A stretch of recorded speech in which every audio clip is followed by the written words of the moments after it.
In this video, how to escape Canada, how to become a non-resident of Canada, and specifically a non-tax resident of Canada.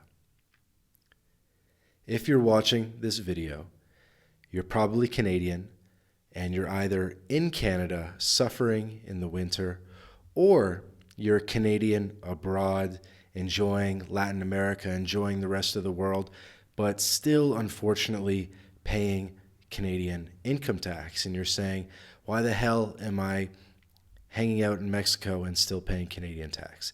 So either you're in Canada and you want to escape, or you're already, somewhat on the path, you're making money online, and now the next step is to become a non-resident of Canada. Both these cases apply here, and we're going to get into all the details. So there's a reason why we're on the Canada.ca website. There's a reason we're not looking at a random lawyer's blog. We're not watching YouTube videos. There's a reason we're on the government website, because we're truly going to optimize to do what the government says. And we want to know, from the horse's mouth, what is it that we need to do to become a non-tax resident of Canada? Now, before we jump into this, I want you to know that I understand if you're anxious or scared, that you think you're maybe doing the wrong thing, but this is totally normal. I have seen hundreds of Canadians over the past 2 years, the past 5 years, go through this exact same process. I myself may or may not have gone through this exact same process. And tons of leading business leaders in Canada have done this as well. Think about all the rich, famous Canadians that made their money on Bay Street, and they've gone and they've taken their wealth and they've set up in Barbados or Bahamas or Cayman Islands or Singapore, somewhere else in the world, right? And maybe that sounds scary because of the Cayman Islands thing, but it's really not. This is a totally normal thing. This is the path, and I'm going to show you the path. It's a well-trodden path. You're not the first to do it. You're not a pioneer, although you might feel like one. And we're going to show you the exact structure so that you can become a non-resident of Canada. Okay? So non-residents of Canada, situations where you're considered a non-resident of Canada.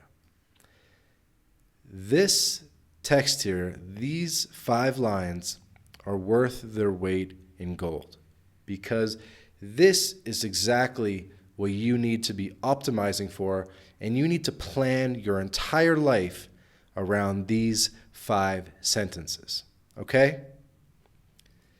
Non-residents. You are a non-resident for income tax purposes if you normally, customarily, or routinely live in another country and are not considered a resident of Canada. Do not have any significant residential ties in Canada, and any of the following applies. You live outside Canada throughout the tax year. You stay in Canada for less than 183 days per year. Okay?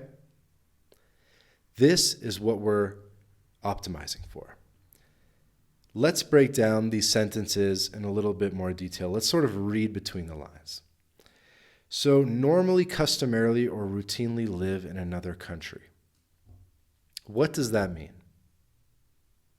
Well, if you're living on tourist visas somewhere, if you're hopping between Argentina, Colombia, and Brazil on tourist visas, are you really routinely living in another country? I don't know. Our team of CPAs says that you need to acquire legal residence in another country. And if you're watching this, you're probably familiar with My Latin Life. You're familiar with our Twitter, our podcast, our website, and we help people get residency in every single country in Latin America. We can help you get residency in Costa Rica, Panama, Paraguay, other favorable jurisdictions, right? So step 1 here, get residency in another country. Step 2, cut your residential ties to Canada, and we'll talk more about what that looks like in a future video, because people always ask, can I keep my bank accounts? Can I keep my house? What happens to my TFSA, that kind of thing. So we'll get into this in more detail in another video, but just keep in mind that you are going to need to kind of slim down your profile in Canada. And then spend less than 183 days per year in Canada. Okay? And considering Canada experiences 6-7 months of winter per year, this is not a tall task at all. And what's cool about this is this means that you could realistically spend 3 months, 4 months, arguably 6 months is kind of cutting it close, right? But you could spend 3-4 months a year in Canada while still being a non-tax resident of Canada. So we'll get you set up in Paraguay, Panama, something like that. And then you can still come back to Canada in the summers and hang out for an extended period of time. So to me, it's the best of both worlds. You can hang out all summer in Canada, 4 or 5 months, you're mountain biking in BC, you're hitting the festivals in Montreal, whatever it is. And then as soon as it gets cold, you dip, you got tax residency elsewhere. Perfect lifestyle. Okay? So this is what you really, really want to be optimizing for, coming straight from the government website. Now, there's some interesting notes here, and this is basically if you're a Canadian government employee, if you're in the army, if you're doing that kind of thing, you're still considered a Canadian resident. That's not going to really apply to our crowd. It's not going to apply to digital nomads and entrepreneurs. Another note, if you sojourned in Canada for more than 183 days, basically if you accidentally or purposefully overstep the days, but you do not have significant ties to Canada and are not considered a resident of another country under the terms of a tax treaty, see the Deemed Residents of Canada rules. Okay? So obviously things get a little bit more complicated here where it's talking about what's a deemed resident of Canada. If kind of you overstay, gets a little bit more complicated. And we can maybe talk about that in future videos. But what I would kind of take away from this here is they really like the 183-day rule. And so even if you get up to 160, 170 days, by the letter of the law, you're still less than 183 days. So you really should be good. Now, let's move on to tax obligations, because this is really largely one of the big purposes of doing this, of becoming a non-resident of Canada, because there's pros and cons, right? You are giving up a couple things. You're going to be giving up your Canadian health care. You'll be giving up access to certain government benefits. And so what's the pro of doing that? What's the reason for doing that? Well, as a non-resident of Canada, you pay tax on income you receive from sources in Canada, and that's fine. That's even applicable for non-Canadians. Basically, you're only going to have to worry about your Canadian-sourced income once you're a non-resident of Canada. And once you're a non-resident of Canada, they don't care about what you're doing from there on out. You're basically a free man, a free woman, and the world is your oyster. You will be able to leave the tyranny behind. You'll no longer have to file tax returns at all, as if you're not making money in Canada still. And it's a beautiful thing.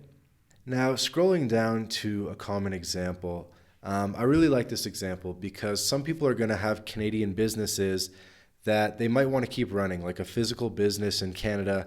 Maybe you got a mechanic shop or a construction company, something like that, where the business is going to continue existing in Canada. And the question is like, can you sort of separate yourself from that business? Can you still become a non-tax resident of Canada while have a Canadian operating business? So the example goes as follows. You live permanently in England or Paraguay. During the year, you receive interest income from your bank account in England and business income from a permanent establishment in Canada. As a non-resident of Canada, you will file a Canadian return for the year to report only your business income from Canada. you will not report the interest income from your bank account in England on your Canadian tax return. This is huge. This means that if you become a non-resident of Canada, you can still make money in Canada. You just have to pay taxes on it in Canada, which is chill. But then anything that you're making abroad is not taxed. It's tax-free. And we'll be able to help you, by the way, side note, My Latin Life, set up entities outside of Canada to make it easier to make money outside of Canada. You know, US LLCs, all the infrastructure that you need, foreign bank accounts, right? So that we can reduce the amount of income that you have from Canadian sources. But bottom line, this is very reassuring, this example that they have here, that you can live permanently in England, you can make money in England, and Canada does not care about that when you're a non-resident of Canada. And you can sort of extrapolate this example as a Paraguay resident or Panama resident, whatever it is. So with this England example out of the way, let's just scroll back to the top and let's recap what's important here. So again, we want to get you residency in another country. We want to reduce your significant ties to Canada, and we'll cover that in another video. And you want to stay in Canada for less than 183 days per year. So you watching this video, if you're making money online or if you have plans to do so in the future, all this seems very reasonable, right? You're going to stay less than 6 months a year in Canada. You're going to get residency somewhere else, and we're going to help you with that. And then you just need to reduce the ties. Cool. So I hope that helps clarify things for you guys. It really is not nearly as difficult as it sounds.